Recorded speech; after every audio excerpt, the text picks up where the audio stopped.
గాక. మీ అందరికీ వందనములండి.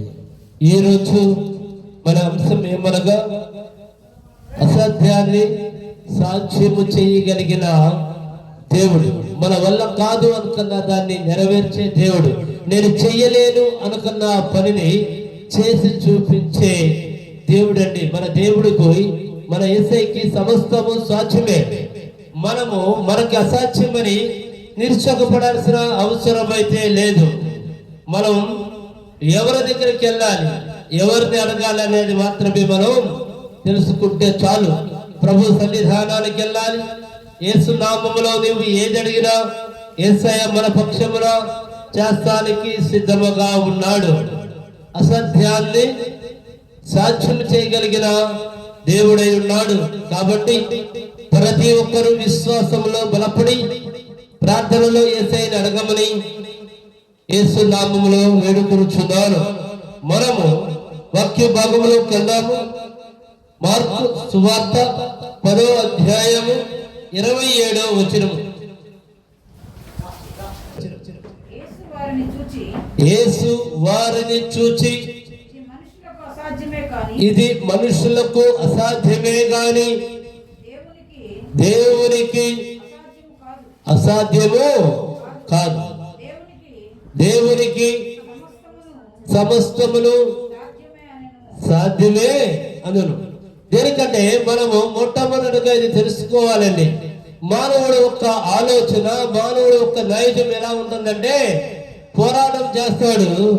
పోరాటం చేసి మానవుడు దాన్ని జయించలేనప్పుడు ఏమనుకుంటాడంటే ఇది నా వల్ల కాదు, నేను చేయలేను అని నిరుత్సాహపడతాడు.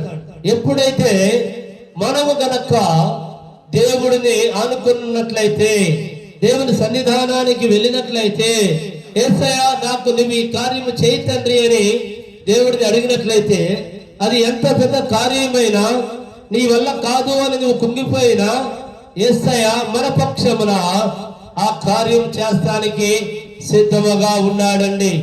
ఎట్లా అయితే యేసయ్య కార్యం చేస్తాడు, నువ్వు విశ్వాసంతో ఉండాలి. యేసయ్య మనకి కార్యం చేయాలంటే మనము 3 విశ్వాసాలతో ఉండాలి.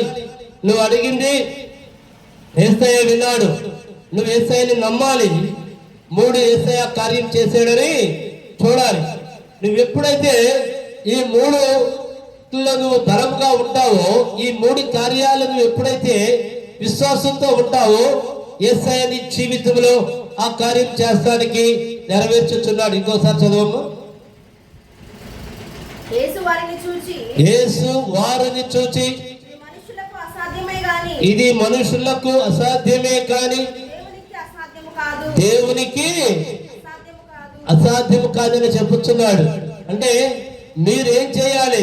నా వద్దకు రావాలి, నన్ను అడగాలి, నేను ఆ కార్యాన్ని నెరవేర్చడానికి సిద్ధముగా ఉన్నాను అని యేసయ్య మాట్లాడుతున్నాడు. ఇక ముందుకెళ్ళమ్మా.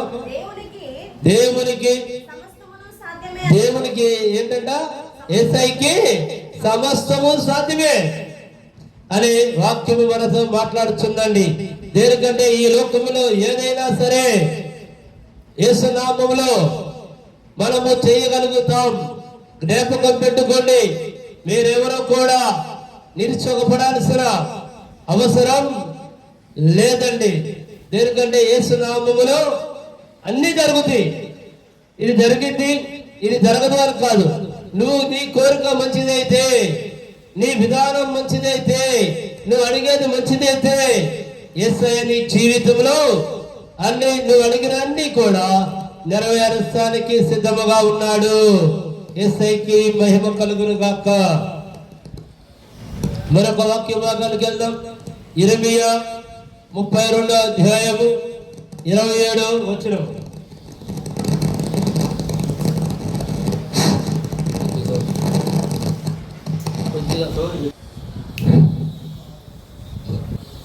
చూడండి, ఇర్మియా 32వ అధ్యాయము 27వ వచనం చూడండి. నేను యెహోవాను సర్వ శరీరులకు దేవుడును, నాకు అసాధ్యమైనది ఏదైనా ఉండునా. చూడండి, వాక్యం మనతో మాట్లాడుతుంది, దేవుడు మనతో మాట్లాడుచున్నాడు. ఎంతో గొప్ప మాటలు మాట్లాడుచున్నాడు. ఆ గొప్ప మాటల్ని మనం అంగీకరించాలి, మన హృదయంలో దాచుకోవాలి, మన పూర్ణ హృదయంలో ఎస్ఐకి చోటు ఇవ్వాలి. ఇంకొకసారి చదవమ్మా, ఎంత అద్భుతమైన మాట. నేను యెహోవాను, సర్వ శరీరులకు దేవుడును, నాకు అసాధ్యమైనది ఏదైనా ఉందా. చూడండి, మనం అందుకే మానవులుగా మనం ఏమీ చేయలేకపోవచ్చు. మన పక్షమున నేనున్నాను అని ఎవరు మాట్లాడుతున్నారు? దేవుడు మాట్లాడుచున్నాడు, యేసయ్య మాట్లాడుచున్నాడు, యెహోవా దేవుడు మాట్లాడుచున్నాడు. కనుక మనం ఏం చేయాలి అంటే, మనకేమి కావాలన్నా దైవ సన్నిధానంలోనే మనం ప్రార్థన చేసి పొందుకోవాలి. అక్కడ ఆ అర్థం అదే, నేను యెహోవాను, సర్వ శరీరులకు దేవుడును, నాకు అసాధ్యమైనది ఏదైనా ఉందా? ఏదీ లేదు. మనం అది పొందుకోవాలి అంటే మన మార్గం సరైన మార్గం అయి ఉండాలి. మన మార్గం సరైన మార్గం అంటే ఏమిటి? ప్రార్థన ద్వారా మాత్రమే మనం అడిగిన దానిని దేనినైనా పొందుకోగలుగుతామండి. నీకేమి కావాలో ప్రార్థనలో నువ్వు యేసయ్యని అడుగు. యేసయ్య నీకు ఖచ్చితంగా ఇస్తానికి సిద్ధముగా ఉన్నాడు. కాబట్టి ఈ రోజు వాక్యంతో నీతో, నాతో, మనందరితో యేసయ్య మాట్లాడుచున్నాడు. అదే విధముగా ఇర్మియా 17 అధ్యాయము 7వ వచనం చూడండి. యెహోవాను నమ్ముకున్నవాడు ధన్యుడు, యెహోవాను నమ్ముకున్నవాడు ధన్యుడు. యెహోవా వానికి ఎలా ఉంటాడు? ఆశ్రయముగా ఉండను. చూడండి, మనం ఎవరు నమ్ముకోవాలి? ఎవరిని నమ్ముకుంటే మీ కుటుంబం బాగుంటుంది, మీరు బాగుంటారు. అందుకే యేసయ్య అక్కడ ఏమన్నాడు? యెహోవాను నమ్ముకున్నవారు ధన్యులు. అంటే ఇక వారి జీవితానికి ఎలాంటి ధోకా లేదు. వారి జీవితానికి ఎవరు తోడుంటారు? సాక్షాత్తు దేవుడే, యేసయ్యే తోడుంటాడు. అందుకే చెప్పుచున్నాడు. ఇంకోసారి చదువు. యెహోవాను నమ్ముకున్నవాడు ధన్యుడు, యెహోవా వానికి ఆశ్రయముగా ఉండును. వాడు జనముల యొద్ద నాటబడిన చెట్టు వలె నుండును. చూడండి, కాలువ కట్ట పక్కన ఒక చెట్టు ఉందనుకోండి, అన్ని చెట్లు ఎండిపోయినా కాలువ వెంబటే ఉన్న చెట్టు ఏమైంది? ఎప్పుడు చూసినా పచ్చగా ఉంటుంది. దానికి కారణం ఏంటి? దాని ఏర్లు ఆ ఓటని ఎప్పుడు పీలుచుకుంటా ఉంటాయి.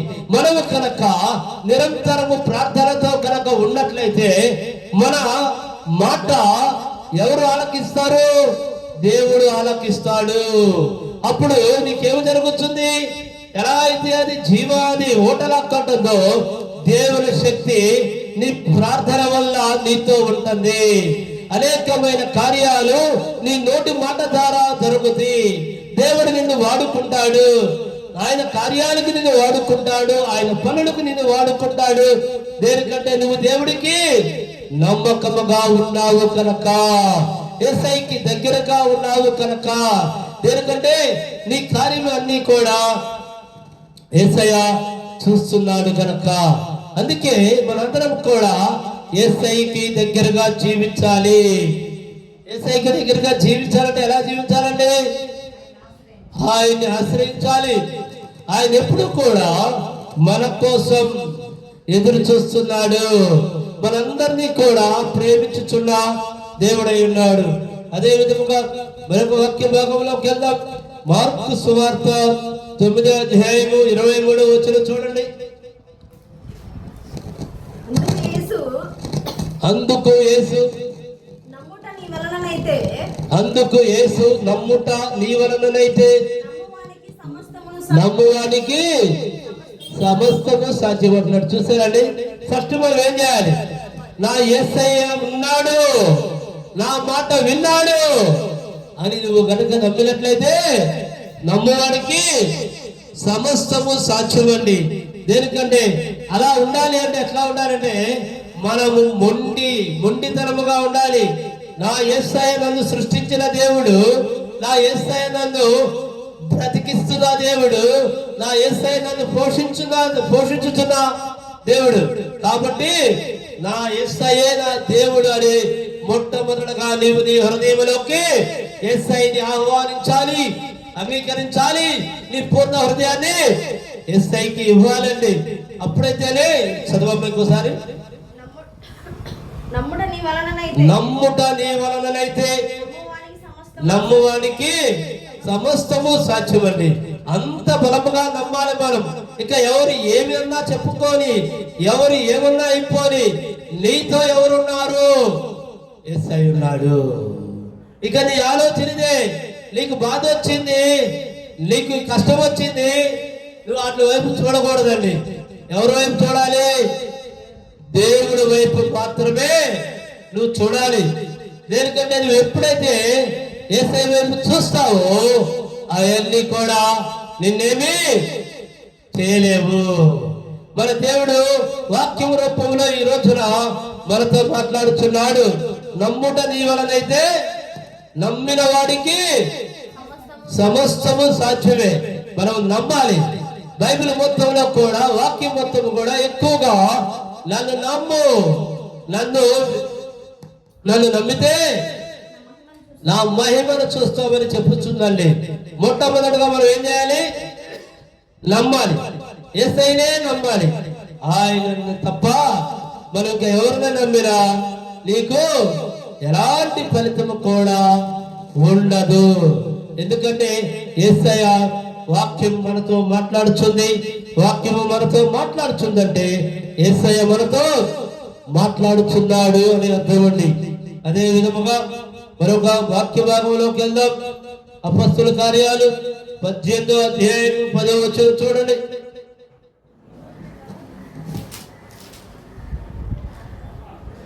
నేను నీకు తోడై ఉన్నాను, నీకు హాని చేయుటకు చూడండి ఏమంటున్నాడు? నేను నీకు తోడై ఉన్నాను, నీకు హాని చేయుటకు నీ మీదకు ఎవరును రాడు. బా, ఎంత బలమైన మాట, ఎంత గొప్ప మాట చెప్పుకోవచ్చండి. ఎందుకంటే ఈ మధ్య కాలంలో మన చాలా మంది అంటున్నారు, నేను ఒంటరిని, నాకు ఎవరు లేరు, నాకు సహాయం ఎవరు చేయరు, నన్ను ఎవరు ఆదుకోరు అని అంటున్నారు. అలాంటి వారికండి ఇది బలమైన మాట, విశ్వాసమైన మాట అండి. మళ్ళొక్కసారి చెప్తున్నాను, మీరు దయచేసి ఈ రిఫరెన్స్ ను రాసుకోండి. అపొస్తలుల కార్యాలు 18వ అధ్యాయము 10వ వచనమండి. ఎందుకంటే ఇది రాసుకొని మీరు ప్రార్థన చేస్తున్నప్పుడల్లా మనము ఈ వాగ్దానాన్ని ఎత్తిపట్టి ప్రార్థన చేయాలి. దేవా, నువ్వు ఈ విధముగా మాతో మాట్లాడేవు, వాక్యం రూపంలో మాట్లాడేవు తండ్రి, నీవు తప్ప మాకెవరులో లేరు దేవా అని మనం ప్రార్థన చేయాలి. చదువు ఇంకోసారి చదువు. నేను నీకు తోడై ఉన్నాను, నీకు హాని చేయుటకు నీ మీదకి ఎవడును రాడు. చూడండి, యేసయ్య అంత బలముగా చెప్పుచున్నాడు. కానీ మనం ఎంత విశ్వాసంగా ఉండాలి? మనం కూడా విశ్వాసంతో ఉండాలి కదా. యేసయ్య వాక్యాన్ని పదే పదే మన మనసులో ధ్యానం చేసుకోవాలి. యేసయ్య, నువ్వు ఇట్లా చెప్పావు, మన జోలికి ఎవరు రాడు. ఇంకోసారి చదువు. మన ప్రార్థన ఇలా ఉండాలి. యేసయ్య, నువ్వు ఇలా చెప్పావు, నీవు నాకు తోడై ఉన్నావు, నాకు హాని చేస్తానికి ఎవడను రాడు అని మీరు ప్రార్థన చేయండి. అప్పుడు ఏం జరుగుతుందంటే, ఆయన వాగ్దానాన్ని మనం కనుక ఎత్తి ప్రార్థన చేసినట్లయితే ఎవరైనా నీకు కీడు చేయాలనుకున్న వాళ్ళు కూడా కీడు చేయలేరు, నీకు హాని చేయాలనుకున్న వాళ్ళు హాని చేయలేరు. నిన్ను ఎవరైనా సరే నిన్ను ఇబ్బంది పెట్టాలి అనుకున్న వాళ్ళు ఇబ్బంది పెట్టలేరు. కారణం ఏమి అనగా ఈ పక్షమున యేసయ్య ఉన్నాడు కనుక ఆయన గొప్ప దేవుడండి. అట్లాగే మరొక వాక్య భాగానికి వెళ్దాం. ఫిలిప్పీలు 4వ అధ్యాయము 19వ వచనం.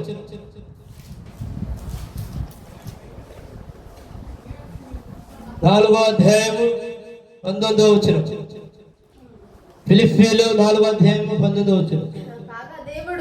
కాగా దేవుడు తన ఐశ్వర్యము చొప్పున క్రీస్తు యేసునందు మహిమలో మీ ప్రతి అవసరమును తీర్చును. చూడండి, వాక్యం ఎప్పుడు కూడా మనల్ని బలపరిచే మాటలు, మనల్ని స్థిరపరిచే మాటలు చెప్పుచుంది. కానీ మనమైతే అలా ఉండలేకపోతున్నాము. దేవుడి పట్ల విశ్వాసం కలిగి ఉండలేకపోతున్నాము. కానీ వాక్యము మనల్ని బలపరుస్తానికి, మనల్ని స్థిరపరుస్తానికి, మన జీవితాన్ని బాగు చేస్తానికి నిరంతరము కూడా యేసయ్య చూచుచున్నాడు. ఇంకోసారి చదువు. కాగా దేవుడు తన ఐశ్వర్యము చొప్పున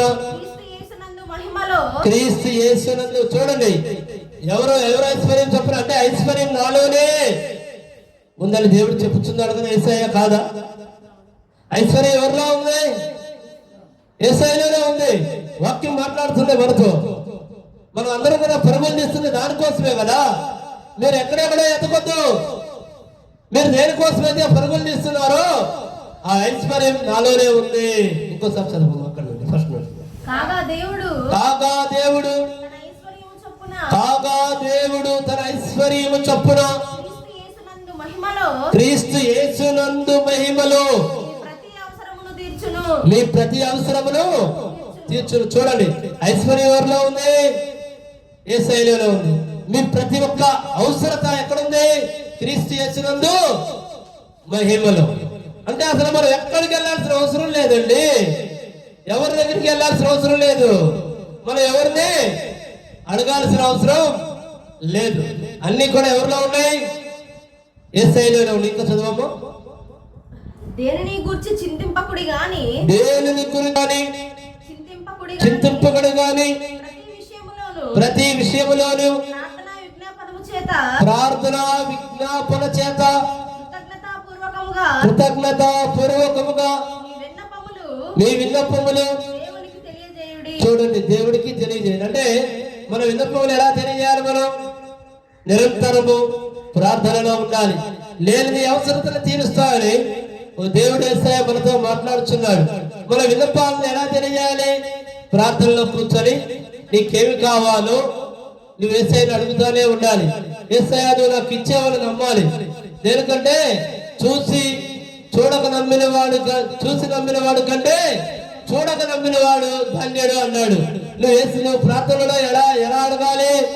యేసయ్య నువ్వు నాకు ఇచ్చావు, నువ్వు ఏదైతే ప్రార్థన చేస్తున్నావో అది దేవుడు మనకి ఇచ్చాడని విశ్వాసపూర్వకంగా నమ్మాలి. ఎందుకంటే చాలా మంది ఉన్నారు, ఇవికుండానే ఎలా చేయమంటారండి అనేవాళ్ళు ఉన్నారు. అలాంటి వాళ్ళకి ఎప్పటికీ కార్యం జరగదు. ఎందుకంటే కార్యం జరిగింది. నువ్వు ఎవరి దగ్గర ప్రార్థన చేసావు? నువ్వు ఎవరిని అడిగావు? సర్వ సృష్టిని సృష్టించిన జీవము కలిగిన దేవుడు నేను అడిగావు. అంటే నీ కళ్ళకి ఆధారాలు కనబడుతున్నాయి. ఈ సృష్టిని యేసయ్య సృష్టించాడు, నిన్ను యేసయ్య సృష్టించాడు, నన్ను యేసయ్య సృష్టించాడు, మనందరినీ యేసయ్య సృష్టించి ఉన్నాడు. కాబట్టి నువ్వు విశ్వాసంతో ప్రార్థన చేయి, నువ్వు నమ్మకంతో ప్రార్థన చేయి.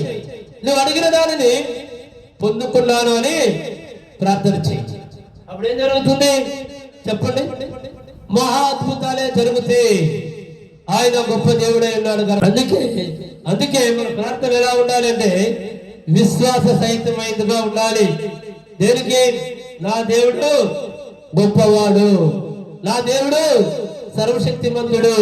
యేసయ్యా నువ్వు నాలోనే ఉన్నావయ్యా, నువ్వు నాలోనే ఉన్నావు కనుక నేను సజీవుడిగా ఉన్నానయ్యా. కారణం ఏమిటో తెలుసా? ఆయన మనల్ని సృష్టించినప్పుడు ఏం చేశాడు? మానవుడిని సృష్టించినప్పుడు మానవుడికి ఆయన జీవవాయువు మానవుడికి ఊదాడు. అవునా? ఆయన జీవవాయువు మనలో ఉంది కాబట్టి మనము మనుషులుగా సజీవులుగా ఉన్నాం. అదే ఆయన జీవవాయువు కనుక మనలో లేకపోతే ఏమయ్యేది? నిశ్చయం అయిపోతాం. నిశ్చయం అవడం ఏంటండి? చెప్పండి. జీవం ఉండదు. మనం సజీవులుగా ఉన్నాము అంటే యేసయ్య యొక్క మహాకృప. దయచేసి అందరూ కూడా ప్రార్థన చేయండి. మనం ఒకసారి చదవమ్మా. దేనిని గురించి చింతింపకుడి. ఏమంటున్నాడు చూడండి. అసలు మీకేమి భయం లేదు అని.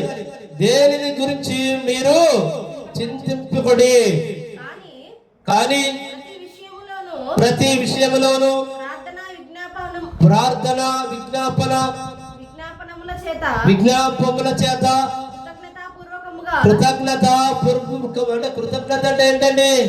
యేసయ్యా, నువ్వు నాకు ఇదివరకు జీవితంలో ఎన్నో చేసావు, ఇప్పుడు కూడా చేసావు అంటే యేసయ్య చేసిన దానిని దేనిని కూడా మరవకూడదు, గుర్తుపెట్టుకోవడం.